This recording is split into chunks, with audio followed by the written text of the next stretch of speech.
They ask me if the stories are true, if there really was a woman who brought down Edric Hollow with 70 head of cattle and a Winchester rifle, if she really never missed a shot, not even from horseback at full gallop, if the legends about Steady-Eye Sarah are real or just whiskey talk that grew taller with every telling. I tell them this: I was there. My name is Ridge Halvers. 25 years ago I was foreman of Split Pine Ranch, working for a quiet widow named Aerys Veil. Good woman, kept to herself mostly, ran 200 head of prime Wyoming beef on 1,500 acres of the prettiest grassland you ever saw. I thought I knew her. Thought she was just another ranch wife trying to hold things together after her husband passed. Thought maybe I was there to help keep the wolves at bay.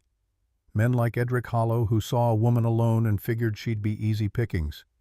I was wrong about all of it. See what I didn't know.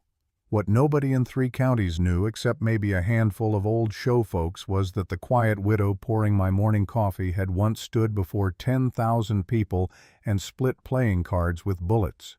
That she'd ridden with Buffalo Bill himself. That her name, her real name, had once been shouted from New York to San Francisco. Steady-Eye Sarah, the woman who never missed. I found out the hard way. We all did. Edric Hollow most of all. You want to know what really happened that summer of 1880, when a cattle drive turned into a war, when a widow became a legend all over again? Pull up a chair. I'll tell you true, but I warn you the truth is stranger and more beautiful than any legend could be. I remember because the meadowlarks started singing in March, a full month ahead of normal. Their bright calls carried across the grasslands every morning when I walked from the bunkhouse to the main ranch. Sweet sound. The kind that makes you think the world might be a gentle place after all. I was wrong about that too. Split Pine Ranch sat in a natural basin sheltered by low hills on 3 sides. The Bighorn Mountains rose up to the west, their peaks still white with snow even as the valley turned green. A spring-fed creek cut through the property, cold and clear. Best water in the territory. That's what made the land valuable. That's what made it worth killing for. Though I didn't know that yet either. Mrs. Veil Aerys, though I didn't call her that then, usually had coffee ready by the time I reached the main house. She'd stand on the porch in a simple cotton dress, her dark hair pulled back practical, watching the sunrise paint the eastern sky gold and pink. She was 42 that spring, slender, weathered by Wyoming wind and sun. Fine lines framed her eyes, not from age so much as from squinting at distant horizons. Her hands were strong from ranch work. Her voice was quiet but carried authority when she gave instructions. Nothing about her suggested danger. Nothing hinted at what she'd been, what she could still be. "Morning, Ridge," she said that particular April day, same as always. "Morning, Mrs. Veil." I took the cup she offered. "Stock looks good. That new bull's settling in fine." "Gravehorn's gentle for his size," she agreed. "Ish has a way with difficult animals." We stood there a moment, steam rising from our coffee, watching the day wake up. Peaceful, ordinary, the kind of morning you don't think to remember because it feels like all the others. But I remember it now, because it was the last truly quiet day we had.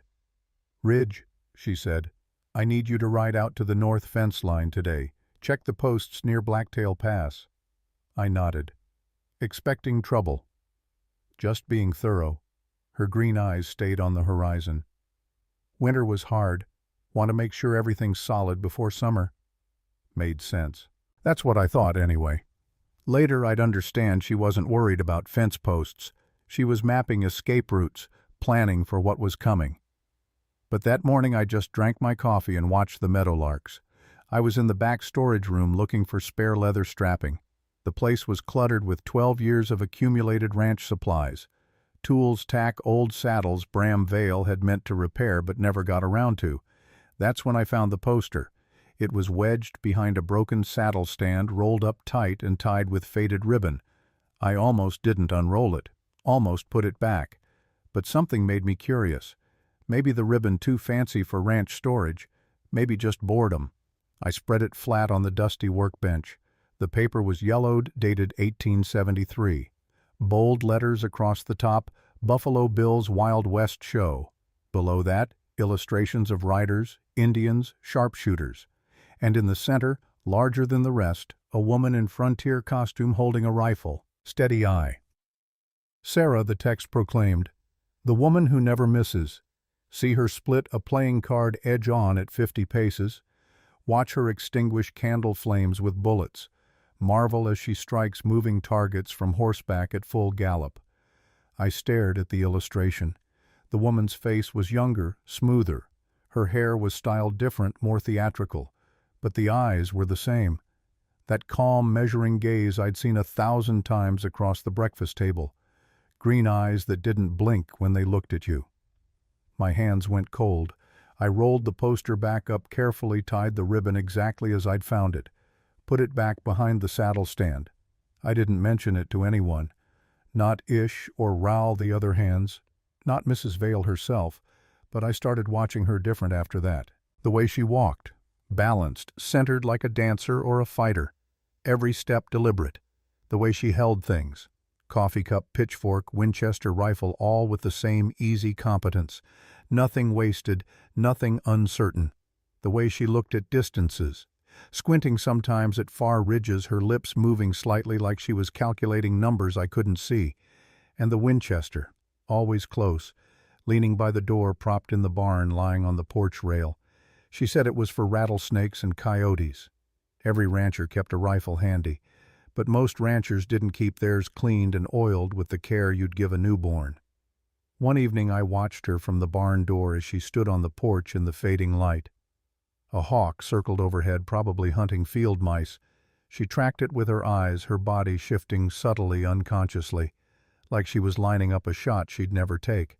The hawk was 400 yards up if it was a foot, and she was following it like she could touch it. Bram Veil had been dead 4 months when I found that poster. I'd worked for him 5 years before that. Good man Bram. Gentle, honest, maybe a little too trusting for frontier country. He treated his hands fair, paid on time, never asked more than he'd do himself. He died in January during the worst blizzard anyone could remember. Went out to check the north fence line, same section Mrs. Veil had sent me to that April morning. They said he got turned around in the whiteout. Said he stumbled into a ravine. The official word was hunting accident. A stray bullet from some fool shooting at shadows in the storm. But Bram didn't hunt. Never carried anything but a working rifle for predators. And he knew that land like his own hands.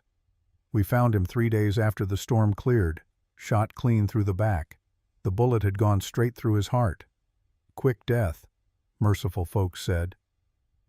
Mrs. Veil didn't cry at the funeral. She stood straight and dry-eyed while the preacher talked about God's mysterious ways.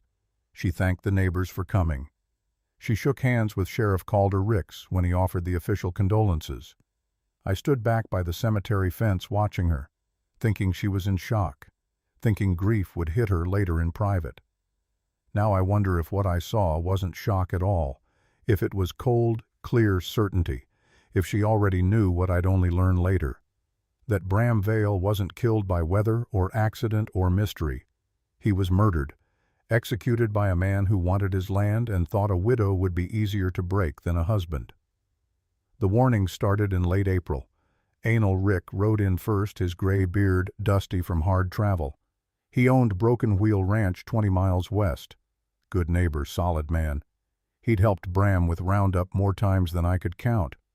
But he looked worried when he dismounted that morning. Aerys, he said. He was one of the few who called her by her first name.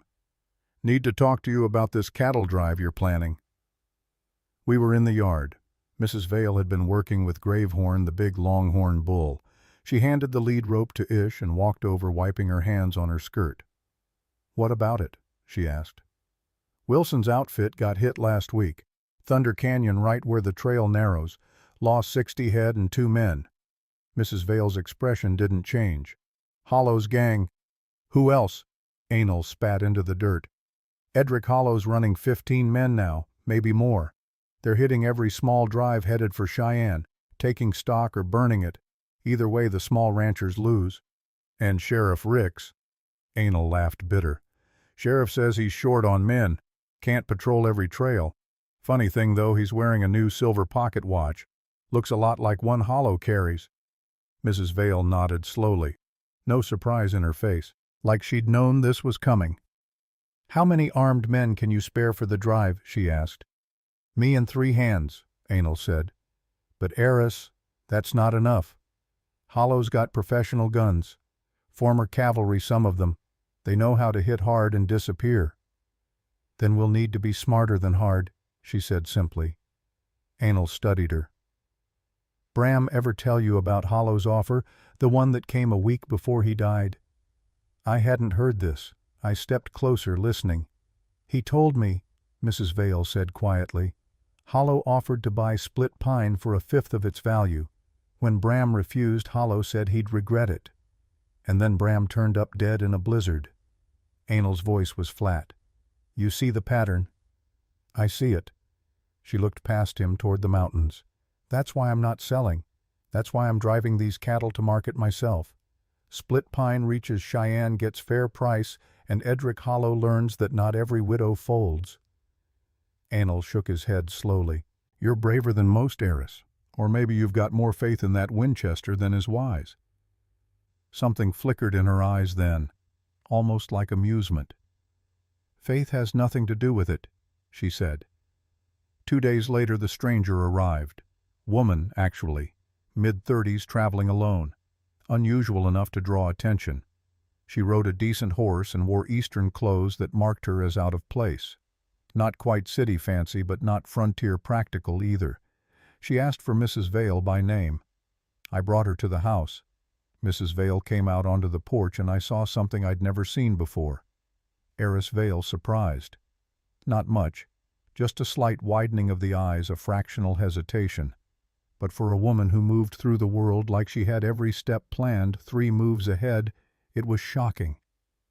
"Niella," Mrs. Veil said. "It's been a long time." 12 years, the woman Niella replied. Her voice was educated Eastern. "I wasn't sure I'd find you. You vanished pretty completely." "That was the idea." Mrs. Veil gestured toward the house. "Come inside. Ridge, that'll be all for now." I nodded and walked away. But I didn't go far, just around the corner of the house where I could hear through the open window. I'm not proud of eavesdropping, but something in Mrs. Veil's face had set warning bells ringing. This woman knew her from before Bram, before Split Pine, before she became the quiet widow, before she stopped being whoever she really was. "It's about Corrick," Niella was saying. "My brother. He wrote that he had work with a cattle outfit in Wyoming. Good pay, he said. Steady employment." A pause. Then Mrs. Veil's voice, careful. "What outfit?" "That's why I'm here. When I reached Cheyenne, I asked around. Found out he's riding for a man named Edric Hollow."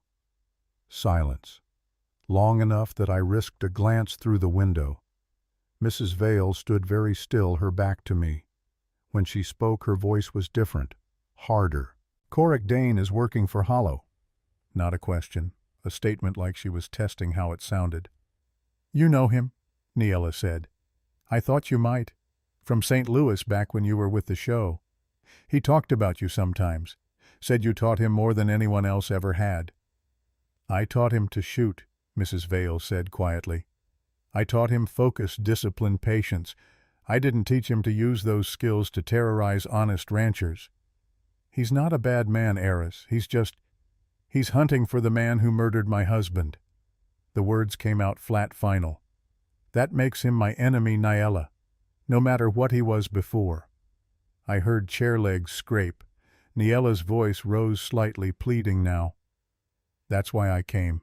To warn you. Corrick's been asking questions about local ranches. About you specifically. When he realized Aerys Veil was Aerys Mitchell, when he understood who you'd become, his whole manner changed." "Changed how?" He got quiet. Wouldn't talk about the assignment, just said he needed to think. "Aerys, I don't know what Hollow's planning, but Corrick's involved, and he knows who you are, what you can do." Another long silence. "Thank you for the warning," Mrs. Veil finally said. "You can stay the night. Roads aren't safe after dark." "What are you going to do?" "What I have to. I'm driving my cattle to Cheyenne. If Corrick and Hollow's gang try to stop me, they'll learn some lessons are never forgotten." That evening I found Mrs. Veil in the barn. She was alone with Ashfall Bram's black stallion. The horse was magnificent, powerful, temperamental, barely rideable for most men. Bram had gentled him through patience and time. After Bram died, nobody could get near Ashfall for weeks, except Mrs. Veil. She stood with the stallion now, one hand on his neck, speaking too softly for me to hear. The barn was dim, lit only by a single lantern. Shadows moved across the walls. I cleared my throat. She turned calm as always. "Ridge, something you need." "Ma'am, I couldn't help but overhear some of what that woman said." "No point lying about it." "About Hollow planning something. About this man Corrick." She nodded slowly. "You're wondering if we should postpone the drive." "I'm wondering if we should call it off entirely," I said. "Sell local, take the loss, wait for better times." "There won't be better times." She turned back to Ashfall, stroking his muzzle. "Hollow's buying up every small outfit he can. The ones who won't sell, he drives out. By next year he'll own half the basin. The year after, all of it." "Maybe that's just how it goes," I said. "Big fish eat small fish." "No." Her voice had steel in it now. "That's how it goes when good people give up. When they decide fighting isn't worth the cost." She looked at me then. Really looked with those green eyes that seemed to see right through to your backbone. "Bram built this ranch from nothing. 16 years of work. He treated the land right, treated his people right, believed in doing things honest. Then Edric Hollow decided he wanted Split Pines water rights, and when Bram wouldn't sell Hollow, had him killed." I stared. "You know that for certain?" "I know it the way you know winter's coming when you see geese flying south. I can't prove it yet, but I will." "How?" She smiled. Thin, cold smile I'd never seen before. "By refusing to disappear. By driving these cattle to market and getting fair price and showing Hollow that murdering one Veil doesn't mean he gets to steal what Bram built." She paused. "And if Hollow sends his men to stop me, they're going to learn I'm not the helpless widow they're expecting."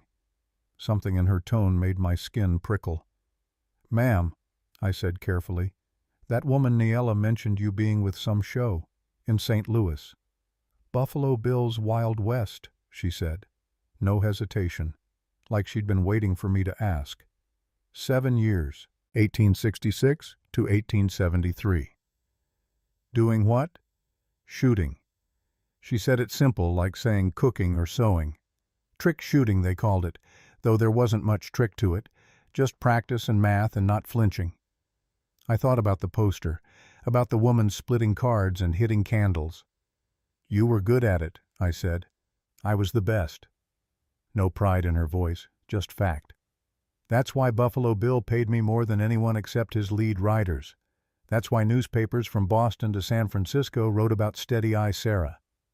Steady Eye Sarah. Hearing her say the name out loud made it real in a way the poster hadn't. "Why'd you quit?" I asked. "Because I met Bram at a Chicago exhibition. Because he looked at me like I was a person, not a spectacle. Because he asked if I wanted to build something quiet and lasting instead of living for applause." She turned back to Ashfall. "I chose the quiet life. Chose to be Mrs. Bram Veil instead of Steady Eye Sarah. Thought I could leave that part of myself behind. But you can't." "No," she agreed. "Turns out you can't bury who you are just by changing your name. And right now Edric Hollow needs to meet both women, the widow and the shooter, because one of them won't give up what's hers, and the other one never misses." The next morning Mrs. Veil called us all together in the yard. Me, Ish, Raoul, young Ven, who'd just hired on that spring. We stood in a loose circle while she laid out the plan. "We're driving the herd to Cheyenne," she said. 200 head. We leave in 1 week." Ven started to object. She raised a hand. "I know the risks. Hollow's gang is hitting drives. I know that. But we're not doing this the way others have. We're going to be smarter." She unrolled a map on the porch rail. Old hand-drawn showing terrain most ranchers avoided. "Thunder Canyon is where they've hit the last 3 drives," she said. "That's the main route. Wide trail, good water, easy travel. Also the perfect ambush point." "So we avoid it," I said. "Partly. Ridge, you'll take 100 head and most of the hands along the eastern route. Make noise, raise dust, look like the main drive. Draw attention." "And you?" Ish asked. "I'll take the other 100 through the northern hills, Blacktail Pass and the old routes nobody uses anymore. Harder ground, but I know it. We'll bypass Thunder Canyon entirely and meet up with Ridge's group north of Carter's Crossing." It was a good plan, smart tactics, the kind of thing a military mind would devise, not a rancher. "What about Hollow's scouts?" Ral asked. "They'll spot us splitting the herd." "Let them," Mrs. Veil said. "Let them report back that we're dividing our strength. Let them think we're making it easier for them." She folded the map. Her jaw was set, her eyes hard. "Hollow's been picking off small outfits because he thinks we're weak and scattered. Time to show him different. Time to prove that backbone matters more than numbers." None of us spoke for a moment. Then Ish nodded. "I'm in," he said. "Bram was good to me, good to my family. I won't let his dream die without a fight." Ral and Ven agreed. All eyes turned to me. I thought about the poster in the storage room, about Steady Eye Sarah, about the cold certainty in Mrs. Veil's voice when she said, "I never miss." I thought about Bram, who'd trusted me, who'd made me foreman because he said I had good judgment. And I thought about the guilt I carried, the secret I hadn't told anyone, that I was supposed to ride with Bram that January day, that I'd been too drunk from the night before, that he'd gone alone to check those fence lines because I couldn't drag myself out of bed, that if I'd been there maybe he'd still be alive. "I'm in," I said. Mrs. Veil smiled. First genuine smile I'd seen since Bram died. "Then we start preparing tomorrow. I want every rifle cleaned, every horse checked, every rope inspected. We're not just driving cattle. We're making a statement." She looked at each of us in turn. "Edric Hollow thinks he can take what he wants from people who won't fight back. We're going to teach him a lesson the hard way, that some people don't break, they just reload." Sitting here now, 25 years later, I can still see that moment. Mrs. Veil standing on the porch in her simple dress, morning light catching her hair, looking like any frontier widow trying to survive another season. Nothing threatening about her, nothing to suggest danger, except the Winchester leaning against the porch rail, and those green eyes that never blinked.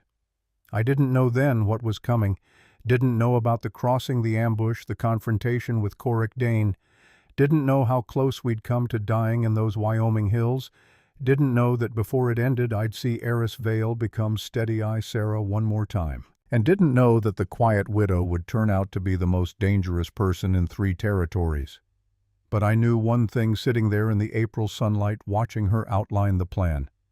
Whatever happened next, it was going to be a hell of a story. You want to know when everything really changed? When I stopped seeing Aerys Veil as a woman who needed protecting and started understanding what she truly was. It wasn't the day I found that poster, wasn't even the day she told us about Buffalo Bill and Steady Eye Sarah. It was 3 weeks before the drive, late at night when I discovered what she'd been doing in secret since Bram died, what she'd found in that bullet. I couldn't sleep that night. Happens sometimes when your conscience won't let you rest. I'd been dreaming about Bram again. Same dream I'd had 100 times since January. Him standing in the snow calling my name, me too far away to reach him. The crack of a rifle shot. Him falling. Me waking up with my heart pounding and the guilt sitting on my chest like a stone. It was past midnight. I pulled on my boots and coat figuring I'd walk it off.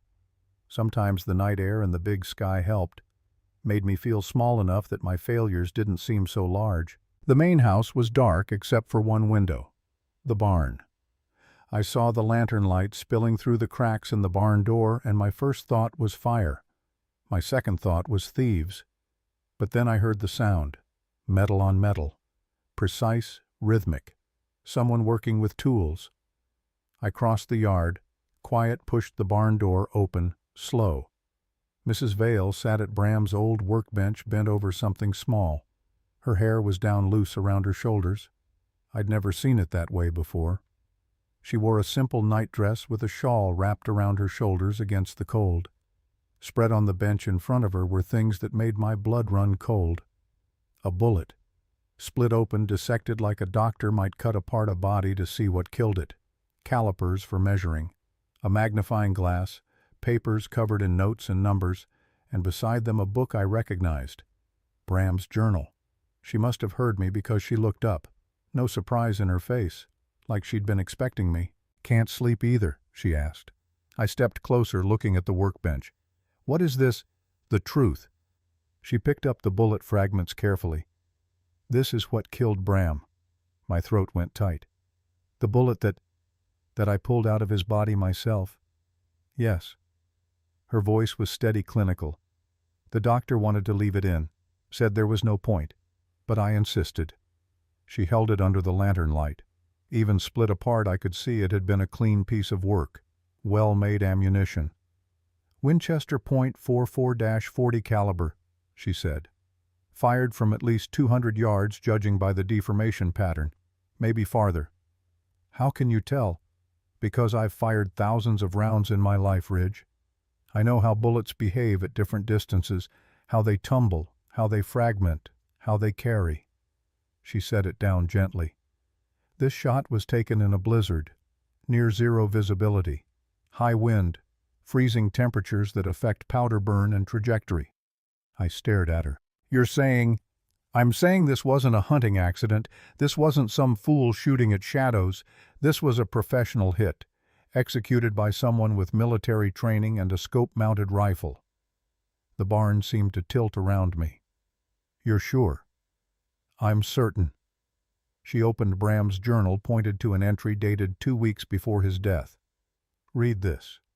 The handwriting was Bram's, neat, careful, like everything he did. "H came again today. Offer still the same 1/5 value for split pine. When I refused, he said I was being unreasonable, that men who can't see the future get left behind." There was something in his eyes when he said it, something cold. "I told Aerys tonight that if anything happens to me, it wasn't an accident. She told me I was being dramatic, but I don't think I am." My hands shook, holding the journal. "H. Hollow. Edric Hollow." She turned pages. "There are 6 more entries documenting his visits, his threats, his promises that things would be easier if Bram just sold out and moved on." "Why didn't you show this to Sheriff Ricks?" She laughed. Bitter, hard sound I'd never heard from her before. "Because Calder Ricks is on Hollow's payroll, has been for 2 years. You think a man living on a sheriff's salary can afford that silver watch, that new saddle, the renovations to his house?" I sat down heavy on a feed barrel. Everything I thought I knew about Bram's death was crumbling. "There's more," she said quietly. She pulled out a folded paper. "I found this tucked in the back of Bram's journal. Instructions, written the day before he died." I took it. The handwriting was shakier, like Bram had written it in a hurry, or in fear. "My dearest Aerys, if you're reading this, I'm gone. I want you to know I love you more than life. You made me happier than I deserved. But I also need you to know if I die unexpectedly, it's not God's will or bad luck. Edric Hollow made it clear last week that I had one more chance to sell, that men who didn't cooperate had unfortunate accidents. I'm not selling, which means I need you to be ready. There's a sealed envelope in my desk. Names, dates, every threat Hollow made. If I'm found dead, give it to Federal Marshal Daniel Wright in Cheyenne. Not Ricks, not local law. Federal. Promise me. And Aerys, don't let them take Split Pine. Don't let them win. You're stronger than you think you are. Stronger than I ever told you. I'm sorry I asked you to bury who you were. If I'm gone, maybe you can be her again.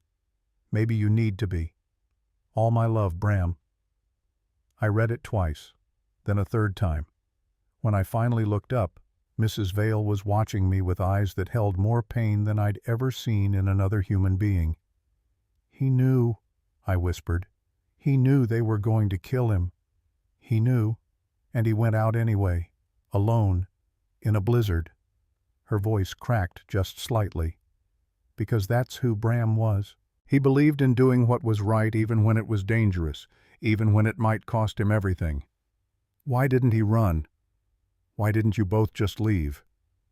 "Because running would mean Hollow won, would mean giving up everything Bram built, everything we built together." She stood, walked to the barn door, looked out at the dark ranch. And because Bram believed the law would protect us eventually, that justice existed if you just waited long enough. "And you?" I asked. "What do you believe?" She turned back. In the lantern light she looked different, harder, like the widow had peeled away to reveal something forged in fire underneath. "I believe justice sometimes needs help arriving. I believe some men only understand one language. And I believe," she paused, her jaw tight, "I believe Bram deserves better than having his murder called an accident while his killer walks free and tries to steal his legacy." Silence filled the barn, just the sound of wind outside and horses shifting in their stalls. "That's why you're driving the cattle yourself," I said, understanding finally clicking into place. "Not because you need the money, because you need to prove Hollow can't break you." "Partly. Also because—" She picked up another paper from the workbench. A receipt. "I hired a private investigator in Denver. Former Pinkerton man. He tracked the ammunition. Winchester .44-40 with custom loading. Only 3 sources in the territory carry it. One of them supplies Hollow's ranch exclusively. That's evidence. It's a thread, not proof, but enough to start building a case." She gathered the papers, the bullet fragments, all of it. "I'm meeting with Marshal Wright when we reach Cheyenne, giving him everything. Bram's journal, the bullet, the ammunition records, witness statements I've been collecting. Hollow will know you're coming for him. Hollow already knows." She smiled that cold smile again. "Why do you think he's so eager to stop this drive? It's not about the cattle. It's about silencing me before I reach federal law with evidence." The weight of it settled over me like a heavy blanket. This wasn't just a cattle drive. It was a widow walking into enemy territory, daring them to try stopping her, using herself as bait to draw out the men who murdered her husband. It was either the bravest thing I'd ever heard or the most suicidal. "Mrs. Veil," I started. "Aerys," she said. "If we're going into this together, you should call me Aerys." "Aerys." I tried it out. Felt strange on my tongue. "This is dangerous, more dangerous than you're letting on." "I know. You could die." "I could." She looked at me directly. "Is that going to stop you from riding with me?" And there it was. The question I'd been avoiding since this whole thing started, because the truth was sitting in my gut like poison. Had been since January. "I should have been there," I said. The words came out rough, dragged from somewhere deep. "The day Bram died. I was supposed to ride with him." Aerys went very still. "What?" "I was supposed to check the north fence with him that morning. That was the plan. But I—" Shame burned my throat. I'd been drinking the night before. Not a lot. Just enough. I was sick that morning. Told Bram I couldn't ride. He said he'd go alone. I couldn't look at her. Couldn't bear to see the accusation in her eyes. "If I'd been there," I continued, "maybe I'd have seen the shooter. Maybe I could have warned him. Maybe—" "Ridge." Her voice cut through my spiral. "Look at me." I forced myself to meet her gaze. "You think you could have saved him?" she said. "I think I might have." "You're wrong." She picked up Bram's journal, flipped to another page I hadn't seen. "Read the last entry, the one he wrote the night before he died." I took it with shaking hands. "Tomorrow I check the north fence. Ridge offered to come, but I told him I'd go alone." He looked relieved. "Good. I need him here to look after Aerys if something happens. The north fence is where they'll make their move if they're going to. I know it. I can feel it. But if Ridge is there, they'll kill him too. 1 dead man is a hunting accident. 2 is murder harder to explain. I won't let Ridge die for my stubbornness. Tomorrow I go alone. God willing, I'm wrong about all of this, but if I'm right, at least Ridge will survive to help Aerys after." The words blurred. I read them again, not believing. "He protected you," Aerys said softly. "He knew it was a trap, and he walked into it anyway. Alone, because he didn't want you dying with him." "I didn't know," I whispered. "Neither did I. Not until I read that entry 3 weeks ago." She took the journal back gently. You've been carrying guilt for something that wasn't your fault. Bram chose to go alone to save your life. If you'd been there, you'd both be dead, and I'd have lost 2 good men instead of 1. The relief hit me like a physical blow. I put my head in my hands, fighting tears I hadn't let myself cry since the funeral. He saved me, I said. He did.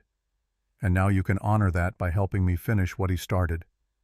She put a hand on my shoulder, strong grip steady, by making sure his death meant something, by proving Hollow can't just murder his way to power. I looked up at her. This woman I'd thought I knew, this widow who turned out to be a legendary sharpshooter, this quiet rancher who was actually a warrior preparing for battle. I'm with you, I said. Whatever it takes. I owe Bram that much. You don't owe him anything. He'd say so himself. She smiled, sad and true. But I'm glad you're with me anyway. We're going to need every advantage we can get. She told me something else that night. Something I didn't understand the significance of until much later. The man who shot Bram, she said as we were putting away the evidence. He's good. Professional level. I know because I've studied the bullet pattern, the conditions, the distance. This wasn't luck. This was training. Military cavalry scout, maybe sniper. She closed Bram's journal carefully. The kind of skills I used to teach. That's when she told me about Corrick Dane. Not everything, I wouldn't learn all of it until later.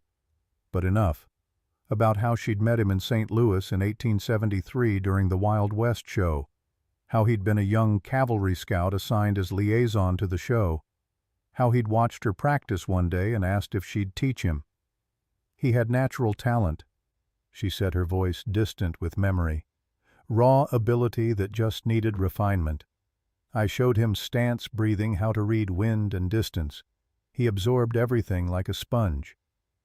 And now he works for Hollow. Now he works for the man who killed my husband, using skills I helped sharpen. The bitterness in her voice was sharp enough to cut. That's the real irony, Ridge.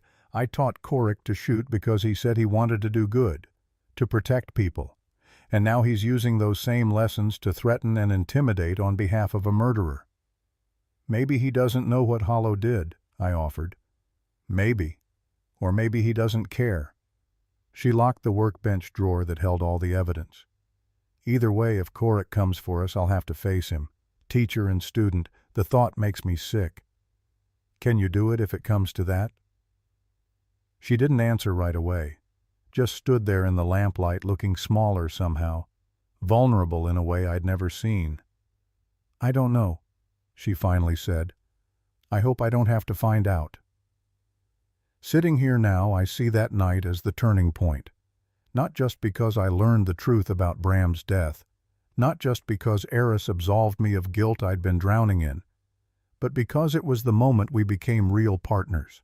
The moment the widow and the foreman became 2 people united in purpose, fighting not just for a cattle drive but for justice, for truth, for the idea that good men like Bram shouldn't die unavenged, and because it was the last quiet moment we'd have for a long time. The trouble came 2 days later. I was in the north pasture with Ish counting calves when we heard the shots. Not close, but not far either, coming from Broken Wheel Ranch Anal Rick's place 20 miles west. We rode hard. By the time we got there, it was over. 3 of Anel's barns were burning. His main house showed bullet holes in the walls. Anal himself sat on the porch steps, bloody rag pressed to his shoulder. Hollow's men, he said when we reached him. 8 of them. Came just after dawn.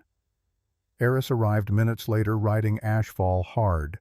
She dismounted smooth, went straight to Anal. How bad? She asked, checking his wound. Through and through. I'll live. He winced as she probed the injury. They wanted to send you a message, Aerys. Made that clear.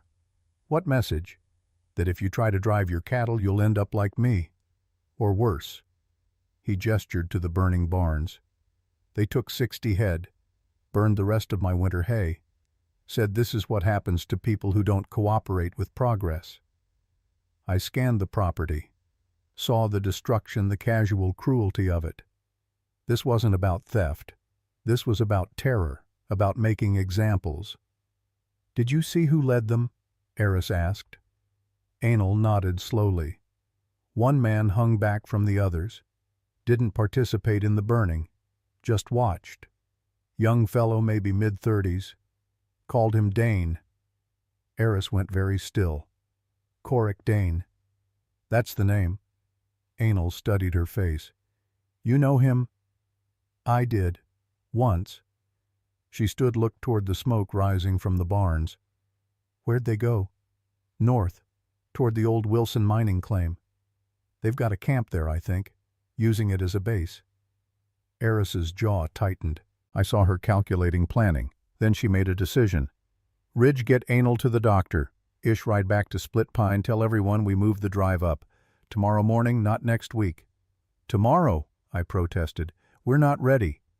We're ready enough. Hollow just showed his hand. He's not waiting for us to come to him. He's making the first move. She swung back onto Ashfall. Which means we need to move before he set his full trap. Where are you going? Anal called after her. She reined Ashfall around. In the morning light, with smoke rising behind her, and that cold certainty in her eyes, she looked like something out of legend. Not a widow, not a rancher, a warrior.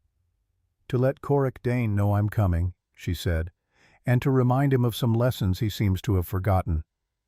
She rode north before any of us could argue, and I sat there on my horse watching her go, knowing with absolute certainty that the quiet days were over. The war had begun. I'll tell you the truth about bravery. It's not charging into danger without fear. That's just stupidity. Real bravery is being scared out of your mind and doing what needs doing anyway. That's what I saw in Aerys Veil the day she rode alone to face the man she'd once taught, the man who now hunted her. And watching her ride toward the Wilson mining claim that morning, I understood something fundamental. I wasn't following a widow trying to save her ranch. I was following a woman who'd been hiding her true self for 12 years. And now, pushed past breaking, she was done hiding. God help anyone who stood in her way. I didn't let her go alone. Couldn't. Even knowing she was more capable than me with a rifle, more tactically minded, more dangerous than I'd ever be. Something in my gut said, if I let her ride off without backup, I'd regret it the rest of my life. I caught up to her a mile north of Anal's place. She heard me coming, of course she did, and reined Ashfall around. The black stallion danced sideways, eager for speed. I told you to get Anal to the doctor, she said. Ish can handle that. I pulled my horse alongside. You're not doing this alone. Ridge, no arguments. You can court-martial me later. I checked my rifle, made sure the action was smooth. Besides, you might need a witness, someone to tell the story true if things go bad. She looked at me for a long moment. Then something in her face softened. Not much, just enough. Stay behind me, she said. If shooting starts, you get to cover and stay there. Understood? Yes, ma'am. And Ridge, she turned Ashfall back north. What you're about to see, what I'm about to do, it's going to change how you think of me. Just remember, I'm still the same person. I just stopped pretending to be less. Then she spurred Ashfall forward, and I followed her toward whatever reckoning waited at the old Wilson claim. The mining camp sat in a hollow between two ridges. We left the horses a quarter-mile back and approached on foot. Aerys moved through the scrub brush like smoke. No wasted motion, no sound. I did my best to follow, feeling clumsy and loud by comparison. She held up a hand. We dropped low behind a stand of rocks. Below us, the camp spread out. 8 men, like Anel said, maybe 9. Horses picketed at the south end, supply wagon, tents arranged in neat rows, military precision. At the center, a large tent that probably served as headquarters. And standing outside that tent, studying a map spread on a makeshift table, was a man I assumed was Corrick Dane. Mid-30s, like Anel described. Lean-build, cavalry posture even when relaxed. He wore trail clothes, but they fit him different than working cowboy gear. More tailored, cared for. The gun belt at his hips held a custom Remington with a carved grip. That's him, Aerys whispered. I looked at her. She was staring down at Corrick with an expression I couldn't quite read. Pain, yes, but also something else.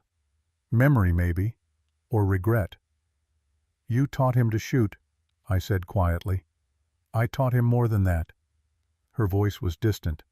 I taught him to see, to read wind and light and distance, to understand that shooting isn't about the gun, it's about the space between you and the target, the breath you take, the moment you choose.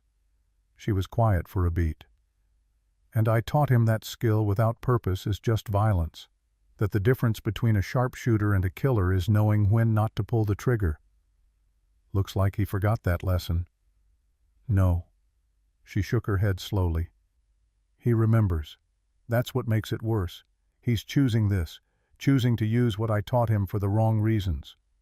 Below, one of Hollow's men called to Korik, pointed toward the north ridge. Korik straightened, shaded his eyes, looking directly at where we were hidden. He knows we're here, I breathed. He's known since we crested that ridge. Aerys stood slowly, deliberately, making herself visible. Korik always had the best eyes in the show, could spot a rabbit at 500 yards. Aerys, what are you? Staying hidden sends the wrong message. I'm not afraid of him. She stepped out from the rock, stood in plain view on the ridge. And he needs to know that. I watched helpless as she cupped her hands to her mouth. Korik Dane.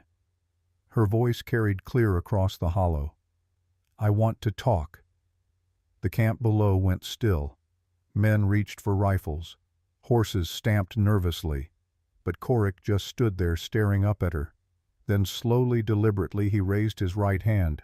Palm out, the universal sign for parley. He said something to his men. They relaxed slightly but stayed alert. Then Korik started walking up the slope toward us. They met halfway. I stayed back like Aerys ordered, rifle ready, scanning the camp below for any sign of treachery. But Hollow's men just watched, waiting. Korik stopped 10 feet from Aerys, close enough to talk, far enough to draw if needed. For a long moment neither spoke, just studied each other. Teacher and student, past and present, everything that had been and everything that could have been. Aerys Mitchell, Korik finally said. His voice was deeper than I expected, educated but with frontier roughness. Or should I say, Aerys Veil now? Mrs. Veil will do, she replied evenly. I heard you'd settled down, married a rancher, gave up the show. He glanced past her, saw me. Traded steady-eye Sarah for a quiet life. I traded applause for meaning. There's a difference. Is there? Something bitter in his tone. Seems to me you just traded one performance for another. Playing the frontier wife instead of the sharpshooter. Still pretending to be something you're not. I'm not pretending anymore. Her voice stayed calm, but I heard steel underneath. Which is why I'm here. To tell you face to face I'm driving my cattle to Cheyenne. If you or Hollow's men try to stop me, you're going to remember exactly what I'm capable of. Korik smiled. Sad smile, no humor in it. You think I forgot? He gestured to the Remington at his hip. I still have the gun you helped me pick out. St. Louis, 1873. Remember, you said the grip needed to fit my hand like it belonged there. I remember. Something flickered in her eyes. I remember a young man who wanted to make a difference, who talked about using his skills to protect people, to build something good. People change. No, people choose. She stepped closer. You chose to work for Edric Hollow, a man who murders honest ranchers, who terrorizes families, who burned Anal Rick's barns this morning just to send a message. I didn't burn anything. You watched it happen. That's the same as pulling the trigger. Her voice hardened. My husband is dead, Korik, shot in the back by one of Hollow's men, and now you're helping that same man try to steal everything Bram built. Korik flinched, just slightly, but I saw it. I didn't know about your husband, he said quietly. I'm sorry, Aerys. Sorry doesn't bring him back. She held his gaze. And it doesn't change what's coming. I'm taking those cattle to market. I'm meeting with Federal Marshal Wright. I'm bringing evidence of Hollow's crimes. And when Hollow ends up in prison or on a gallows, everyone who rode with him will answer for it too. That's a threat. That's a fact. She paused. But it's also a choice. For you. Walk away now, Korik. Tonight. Ride out and don't look back. You can still choose to be the man you wanted to be when you were 24. For just a moment I thought he might actually do it. Might turn around and leave. The conflict was plain on his face. Then he shook his head. Hollow pays well, pays regular, and in this territory that's hard to find. So it's about money. It's about survival. His jaw tightened. Not all of us got to marry rich and retire from the show Aerys. Some of us had to keep working, keep scraping, take whatever jobs came along. Even if those jobs mean hurting innocent people. Even then. He stepped back, hand drifting toward his gun, not threatening, just ready. I'll tell you what I told Hollow. I'll do this job because that's what I'm paid for, but I won't enjoy it. And I'll give you one courtesy, one warning. What's that? Turn around, go home, sell to Hollow for whatever he'll pay. Because if you drive those cattle, he's not going to just steal them. He's going to make an example, and I won't be able to protect you. I don't need your protection, Aerys said quietly. I never did. You just didn't understand that back then. Something passed between them, some old wound reopening. No, Korik agreed. I guess I didn't. He turned to go, then stopped. One more thing, he said without looking back. When this is over, when we face each other for real, I won't miss out of respect. I can't afford to, so don't expect me to. I won't, Aerys replied. But Korik, neither will I. We were halfway back to the horses when she told me. He was in love with me, she said abruptly. Back in St. Louis, when I was teaching him. I didn't know what to say, so I said nothing. He never spoke it out loud, but I knew. She stared ahead, not looking at me. The way he'd find excuses to extend our practice sessions. The way he looked at me when he thought I wasn't watching. He was young. I was something he'd never seen before. A woman who could outshoot any man alive. And you, I cared for him. As a student, as a friend. She climbed onto Ashfall. But I'd already met Bram. Already knew I was leaving the show to marry him. So when Korik finally worked up the courage to say something, she stopped. What happened? I asked gently. It was the last day before I left for Chicago. Korik asked me to dinner. Said he had something important to tell me. Her hands tightened on the reins. I told him before he could say it. Told him I was engaged. Getting married. Leaving the show and leaving this life behind. How'd he take it? He smiled, congratulated me, shook Bram's hand when they met later. She turned Ashfall south. But I saw something die in his eyes that day. Some hope he'd been carrying, and I think part of him never forgave me for it. That's not your fault. No, but it explains things. She urged Ashfall into a trot. When he looks at me now, he doesn't just see someone who taught him. He sees the woman who chose someone else. The life he wanted but never got. And now Bram's dead and I'm fighting to protect what Bram built, and Korik's on the other side trying to tear it down. You think he's doing this to hurt you? I think he's doing this because Hollow pays well, like he said. But I also think there's a part of him that wants to prove something, that he's good enough, strong enough, that choosing him wouldn't have been a mistake. She looked at me then, tears in her eyes but not falling. The worst part, Ridge, he would have been a good man, if he'd made different choices, if he'd let go of what he couldn't have and built something with what he could. But instead he's here, working for a murderer, using skills I taught him to threaten and intimidate. That's not on you. No, she agreed. But it still hurts. We reached Split Pine by noon. The place was organized chaos. Ish and Rahl had the cattle gathered. Ven was loading supply wagons. Anal arm in a sling, but insisting he could ride, had brought his 3 best hands like he'd promised. Aerys slid off Ashfall and immediately started issuing orders. Calm, clear, precise. The widow was gone. In her place stood the tactician. Ridge, you take the eastern group like we planned. 100 head, most of the hand's obvious trail. I want dust visible for miles. And you? 70 head through the northern route. Just me, Ish, and Raoul. She looked at the remaining cattle. Gravehorn will lead them. He's steady enough. That's suicide, Anal protested. 3 people managing 70 head through Blacktail Pass. It's necessity. Aerys checked her Winchester, the specialized one I'd glimpsed in her trunk. Hollow's expecting a main force. He'll set his ambush accordingly. A smaller group moving through terrain he's not watching, that's our advantage. And if he figures it out...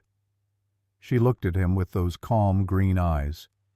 Then he'll learn what happens when you corner someone who has nothing left to lose except the one thing they'll die to protect. We moved out at dawn the next day. I led the eastern group like Aerys ordered. 100 head of prime beef, 6 armed men supply wagon. We made noise, raised dust, looked like exactly what we were, a cattle drive heading for Cheyenne. And somewhere to the north, invisible in the broken country, Aerys Veil took 70 head through terrain most folks wouldn't risk on a dare. We'd ridden maybe 10 miles when Ven rode up beside me. Ridge, riders on the ridge, north side. I looked, saw them. 3 men, maybe 4, watching from a distance. Not hiding, wanting to be seen. Hollow's scouts, I said. What do we do? Nothing. Let them watch. I kept the herd moving steady. That's the plan. They see us, they report back. Hollow thinks this is the whole drive. And Mrs. Veil? I thought about her riding Ashfall through the high country, about the Winchester across her saddle, about the cold certainty in her voice when she'd said, "I never miss." Mrs. Veil, I said, is about to remind some folks why they used to call her Steady Eye Sarah. The attack came that afternoon. We were approaching a narrow stretch between 2 ridges, good grazing on both sides, water nearby. Perfect place to rest the herd, also perfect ambush ground. I saw it the moment before it happened, the unnatural stillness, the way the birds had gone quiet. "Rifles up!" I shouted. The first shots cracked from the eastern ridge. 3 of Hollow's men positioned high, firing down into the herd. Cattle panicked, scattered. Our horses reared, but we were ready. Had been ready since leaving Split Pine. Anal and his boys returned fire, giving the rest of us time to get the herd moving, not toward the ambush, but south, back the way we'd come. "Fall back," I ordered. "Protect the stock." More shots. A bullet kicked dirt near my horse. Another shattered a wagon wheel. And then, from the western ridge, something impossible. A rifle shot. Singular. Precise. One of Hollow's men pitched backward, his rifle flying from his hands. Another shot. Second ambusher dropped. The third shooter, the smart one, went to ground. "Who the hell is that?" Ven shouted. I looked toward the western ridge. Saw a figure there. Black horse. Rifle raised. Aerys. She'd somehow circled around, gotten above Hollow's ambush. And now she was picking off his shooters with the same calm precision she might use to extinguish candles. Another shot. The third ambusher's rifle splintered in his hands. Then she was riding down the ridge, Ashfall, moving like liquid shadow, Winchester firing from Horseback. I'd seen trick shooting before, seen performers at county fairs. But this was different. This was art. This was mathematics made flesh. This was a woman who understood wind and distance and timing so perfectly that she made impossible shots look easy. The remaining ambushers broke. Ran, smart decision. Aerys rode up to us calm as if she'd just returned from checking fence posts. "Everyone all right?" she asked. We stared at her. Anel's mouth hung open. "That was..." Ven couldn't find words. "Adequate," Aerys said simply. She ejected spent shells from the Winchester, reloaded smooth and automatic. "Ridge, get the herd settled. We've got maybe an hour before Hollow realizes his scouts are missing and sends more." "Where's your group?" I managed to ask. "The 70 head. Safe. 2 ridges north, hidden in a box canyon I found last spring. Ish and Raoul are with them." She looked toward the north. "But Hollow knows now. Knows we're not just running. knows someone's shooting back, and he knows it's accurate. Will he come himself? He will. Her jaw set hard.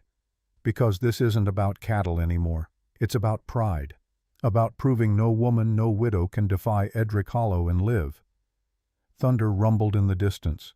A storm building. Aerys looked up at the darkening sky. Good, she said. Rain will cover our tracks, make it harder for them to follow. Aerys, I said carefully, those shots you just made, from horseback, at that distance, that's not something normal people can do. She looked at me, something fierce and free in her eyes that I'd never seen before. I'm not normal people, Ridge. I never was. I just pretended for 12 years. She smiled. Time to stop pretending. Then she wheeled Ashfall around and rode north back toward her hidden herd. And I sat there on my horse watching her disappear into the gathering storm, finally understanding what Bram must have seen when he met her. Not a woman who needed taming, not a wild thing that needed civilizing, but a force of nature that had agreed temporarily to hold still. And now unleashed, there was no stopping her. That night, word reached us through a rider from town. Edric Hollow himself was coming, not sending men, coming personally, with 20 riders, the full force of his operation. He's making it final, Anil said when we heard. This is his declaration. Beat us here, make an example, and every small rancher in the territory folds. How long do we have? I asked the messenger. They ride at dawn. You'll see them by noon tomorrow. I looked north toward where Aerys had hidden her cattle, toward where she was even now probably planning 3 moves ahead. Ride to Mrs. Veil, I told the messenger. Tell her Hollow's coming with everything he's got. What should I tell her you're going to do?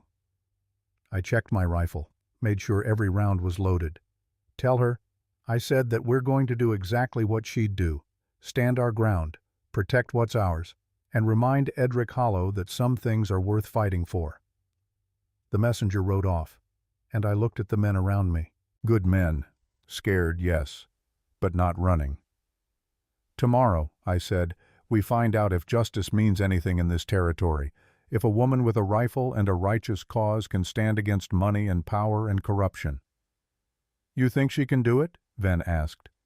I thought about Aerys, about Steady-Eye Sarah, about 12 years of hiding followed by this sudden, brilliant resurrection. I think, I said, that Edric Hollow just made the worst mistake of his life. What's that? He's hunting a woman who never misses. Thunder rolled overhead. The storm was coming, and with it the reckoning. The storm hit just before dawn. Not the gentle rain we'd hoped for. A full Wyoming fury wind that bent the grass, flat rain that fell sideways, thunder that shook the ground. The kind of storm that makes you think the world might be ending. Perfect weather for a war. I found Aerys at first light. She'd brought her group down from the North Canyon, combined the herds. All 170 head together now. No more hiding.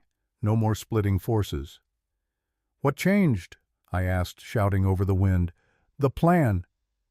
She was checking Ashfall's cinches, her hair plastered to her face by rain. Hollow's bringing everything he's got, so we do the same. One herd, one stand, one chance. Where? She pointed east. Through the rain I could barely make out a narrow gap between 2 ridges. Carter's Crossing. The old ford where the river ran fast and mean. We push them through there, she said. Get them across before Hollow arrives. Once we're on the far side, we're 6 miles from Cheyenne. Federal jurisdiction. Hollow can't touch us. Can we make it? If we move now, if we're lucky. She swung onto Ashfall. And if I can buy us enough time. How? She pulled out her Winchester, the special one with the scope I'd only glimpsed before. By reminding Edric Hollow that some people are more dangerous than he ever imagined. We moved the herd through the storm. Gravehorn led steady as a ship in rough water. The other cattle followed, trusting his calm. Ish and Ral worked the flanks. Anil and his boys rode drag, pushing stragglers. I rode beside Aerys at the front. You should have stayed back, she said. Tried that once. Didn't work out well. I kept my eyes on the trail ahead. Not making that mistake again. She glanced at me. Something softened in her face. Bram would have liked you being here, she said quietly. He always said you were the best man he knew. He was wrong about that. No. She shook her head. He just knew something you're still learning. That being a good man isn't about never making mistakes. It's about how you act after you make them. Before I could respond, Ven came galloping up from the rear. Riders, he shouted, coming fast from the west. 20, maybe more. Aerys's jaw tightened. How long? 10 minutes, maybe less. She looked ahead. Carter's Crossing was still 2 miles away. The herd was moving as fast as we dared push them, but it wasn't enough. We'd never make it before Hollow caught us. Ridge, Aerys said, voice calm as Sunday morning. Take the herd. Push them hard. Get them across that ford no matter what. And you, I'll slow Hollow down. Aerys, that's an order. She reined Ashfall to a stop. Get my cattle to safety. That's all that matters. She looked at me one more time. In her eyes I saw everything she wasn't saying, the gratitude, the trust, the knowledge that this might be goodbye. Then she wheeled Ashfall around and rode back toward the oncoming storm, toward 20 armed men, led by the man who'd murdered her husband. I'll tell you what bravery looks like. It looks like a widow on a black horse riding alone into impossible odds because she promised a dead man she wouldn't surrender his dream. That's what I saw when I turned back for one last glimpse before pushing the herd forward. Aerys had taken position on a small rise overlooking the trail. High ground, good sight lines, the kind of tactical advantage a military mind would choose. Through the rain I saw her dismount, saw her kneel beside a boulder, saw her settle the Winchester against her shoulder with the ease of long practice. Then I turned back to the herd and did what she'd ordered. I got her cattle to safety. Edric Hollow came like thunder. I heard the shots start as we pushed the herd toward the crossing, not the rapid crack of panicked firing. Slow, methodical, precise. One shot, then another, each one separated by heartbeats, each one finding its mark. Later, Anel's youngest boy, who'd been riding rear guard and saw it all, told me what happened. Hollow's riders came in a wide line thinking to surround and overwhelm.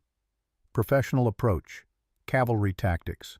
But the first rider went down when his rifle exploded in his hands, shot clean through the breech.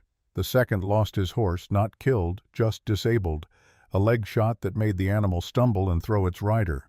The third had his hat blown off his head, warning shot showing she could have taken him if she'd wanted. They scattered, the boy said, eyes wide with awe.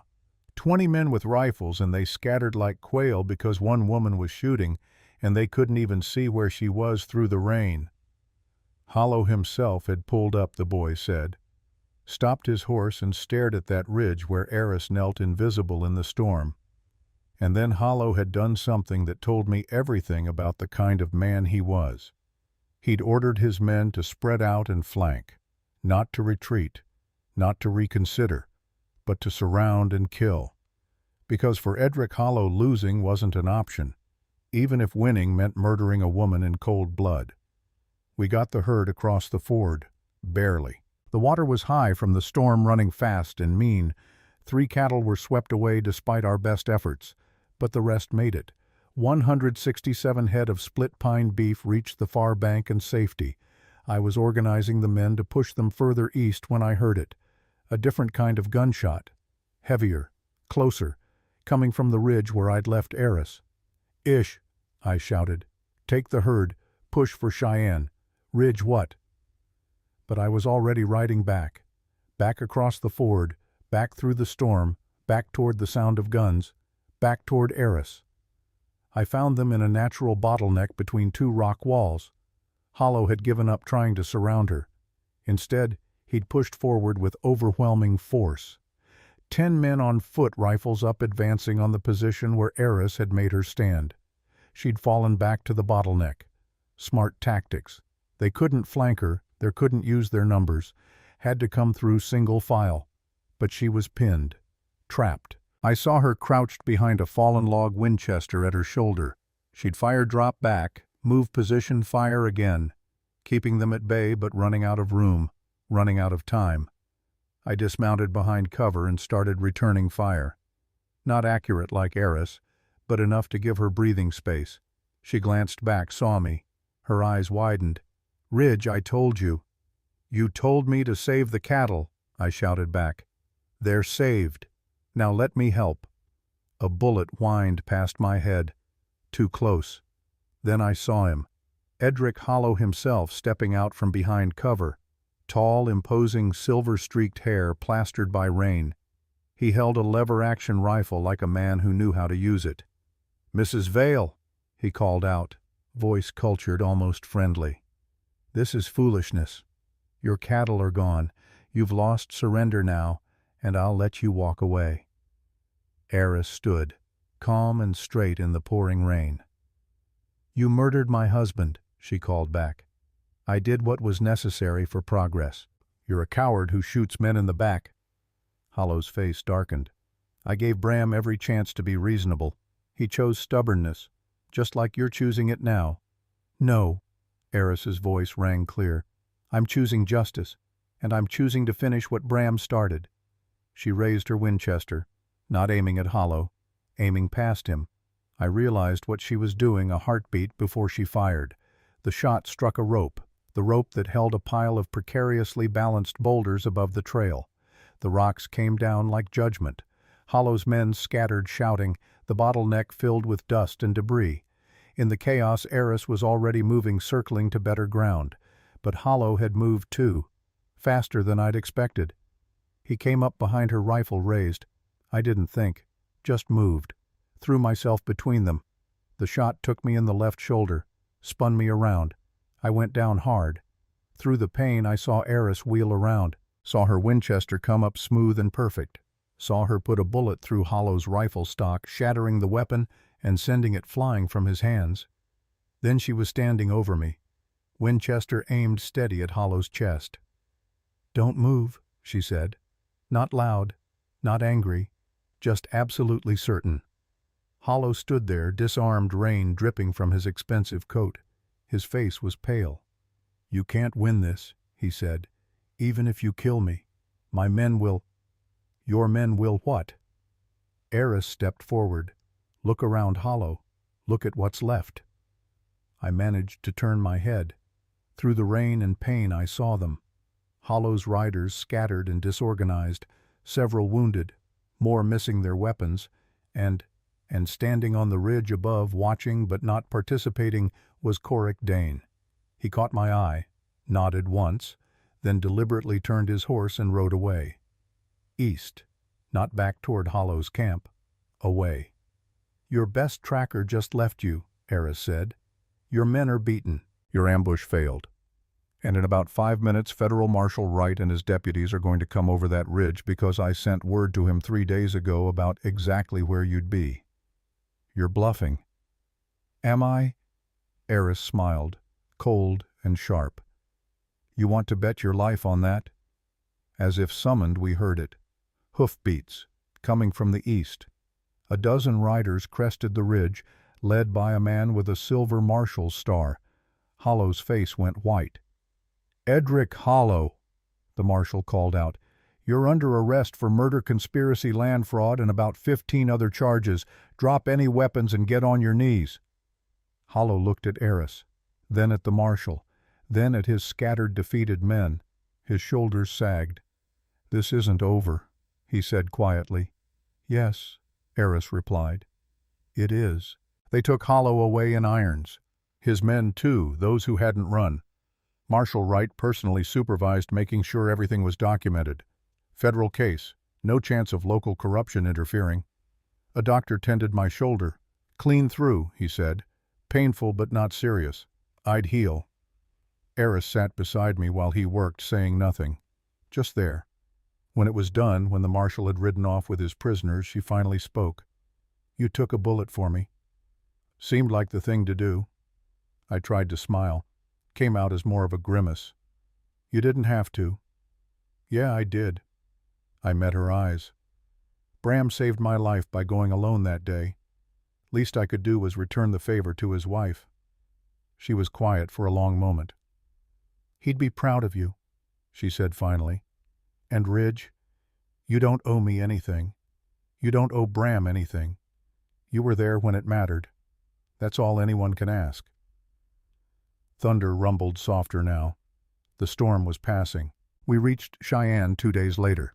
The cattle sold for top dollar. Every head accounted for. Split Pine Ranch was secure for another year, maybe longer. Marshal Wright took Aerys's evidence, Bram's journal, the bullet, ammunition records, witness statements. "This is solid," he said. "Hollow will hang, or spend the rest of his life in prison." "I don't care which," Aerys replied, "as long as justice is done." The trial came 2 months later. I was there for all of it. Watched Hollow try to bluster and deny, watched the evidence pile up, watched the jury deliberate for less than an hour. Guilty, on all counts. And on the third day of testimony, Corrick Dane walked into that courtroom and took the stand. He testified about Hollow's operations, about the ambushes he'd helped plan, about conversations he'd overheard regarding Bram's death. When it was done, when Hollow was sentenced to life in federal prison, Corrick found Aerys outside the courthouse. I watched from a distance as they talked. Couldn't hear the words, but I saw them shake hands, saw Corrick tip his hat and walk away, saw Aerys watch him go with something like sadness in her eyes. Later I asked her what he'd said, that he was sorry, that he was going to Montana to start over, that he hoped someday to be the man I thought he could be. "What did you say?" "That it's never too late to choose better, that the skills I taught him could still do good if he chose to use them that way." She paused. "And that I forgave him." "Did you mean it?" "I did." She looked at me. "Hate is exhausting, Ridge. I'm tired of carrying it. Better to let it go and move forward." Aerys ran Split Pine for another 20 years. She remarried eventually. Good man named Thomas Chen, a surveyor from California. He loved all of her, the rancher and the sharpshooter both. Never asked her to be less than she was. They were happy. She trained young women in shooting. Said self-defense was a right, not a privilege. Some of those girls went on to become lawmen, ranch owners, even a federal marshal. She testified at 3 more trials against corrupt cattle barons. Her evidence helped clean up the territory, and she never fired a shot in anger again. Didn't need to. She passed 6 months ago, peacefully, in her sleep. Thomas was with her. The funeral drew people from across 3 states, ranchers, lawmen, former show performers, women she'd trained, lives she'd touched. They buried her next to Bram like she'd asked, 2 headstones under the Wyoming sky, and she left me something in her will. I'm holding it now as I tell you this story. Her Winchester, the special one, with an inscription carved into the stock, "For Ridge, who learned that protecting someone sometimes means standing beside them, not in front of them. Thank you for being there when it mattered. A V." But that's not all she left. There was a letter, too, written in her final weeks. The journalist sitting across from me doesn't know about it yet. I open it now, read it one more time, even though I've memorized every word. "Dear Ridge, by the time you read this, I'll be with Bram again. I hope wherever we are there's good land and clear water and peace. I want you to know something I never said out loud. That day you didn't ride with Bram. It wasn't your fault. He chose to go alone because he was protecting you. I found entries in his journal I never showed you. He knew Hollow's men were watching, knew they might make their move. If you'd been there, you'd both be dead. Bram saved your life by going alone. He wanted you to survive, to help me after. And you did exactly that. So please, Ridge, let go of the guilt. Honor Bram's memory by living fully, by remembering that he loved you like a brother, that he trusted you above all others. And tell my story true when people ask, not the legend, the truth. That I was a woman who loved 2 men in different ways, who gave up fame for meaning, who learned that hiding who you are doesn't make you better, it just makes you less. Who found out that sometimes you have to fight for what's right, even when the cost is high. Thank you for standing with me. Thank you for taking that bullet. Thank you for being exactly who Bram always said you were, the best man he knew. With love and gratitude, Aerys. I fold the letter carefully, put it back in my pocket. Look at the journalist who's been listening to this whole story. That's what happened, I say. That's the truth about Steady-Eye Sarah and the widow who brought down Edric Hollow. And the lesson, the journalist asks, what did she teach you? I think about that for a long moment. Look west toward the mountains where Split Pine still runs under new ownership, where Bram and Aerys rest side by side. She taught me that strength isn't about never being afraid. It's about being afraid and choosing courage anyway. That burying who you are doesn't make you better, it just makes you incomplete. And that sometimes the quietest people are the ones who change everything. I stand picking up the Winchester. She taught me that legends are shortcuts. The truth takes longer, but it's worth telling. The journalist closes his notebook. Thank you for telling it. Thank you for listening. He leaves. I stay on the porch watching the sun set over Wyoming. 25 years since that cattle drive. 25 years since I watched Aerys Veil become Steady-Eye Sarah one more time, and I'm still learning from her. Still understanding that the woman who never missed, she never missed what mattered most. The truth. Justice. The people worth fighting for. That's the truest shot of all. The wind picks up carrying the scent of rain. Somewhere out there on land, she helped keep free cattle graze peacefully. Families work ranches without fear. Young women practice shooting, learning they're stronger than anyone told them. That's Aerys's legacy. Not the legend of Steady-Eye Sarah, but the truth of a woman who refused to be less than she was, who fought when fighting was needed, who protected what she loved with skill and courage and an unwavering hand. I set the Winchester carefully against the porch rail, walk inside as twilight settles over the frontier, and I sleep well, for the first time in 25 years without the weight of guilt. Because Aerys was right about one thing. Bram saved me that day in the snow, and I honored that gift by standing beside his wife when she needed me most. That's all any of us can do. Stand beside the people worth standing for, and never miss when it matters. The end.